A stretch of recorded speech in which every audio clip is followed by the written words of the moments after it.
20 ಹಡಗುಗಳ ಪೈಕಿ 3ರಲ್ಲಿ ನೈಸರ್ಗಿಕ ಅನಿಲ ತುಂಬಿದೆ. ಈಗ LPG ತುಂಬಿಕೊಂಡು ನಿಂತಿದ್ದಾವೆ 10 ಹಡಗುಗಳು.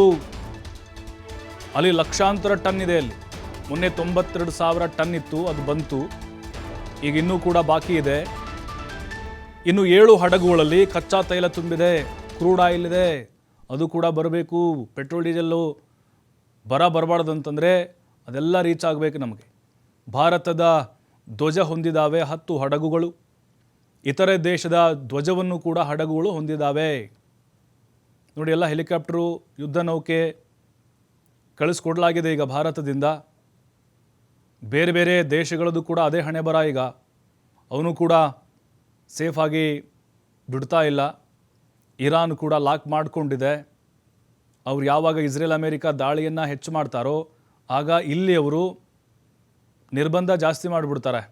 ಬಟ್ ಭಾರತದ ಪಾಲಿಗೆ ಇರಾನ್ ಅಂತಹ ಕ್ರಮಗಳನ್ನು ತೆಗೆದುಕೊಂಡಿಲ್ಲ.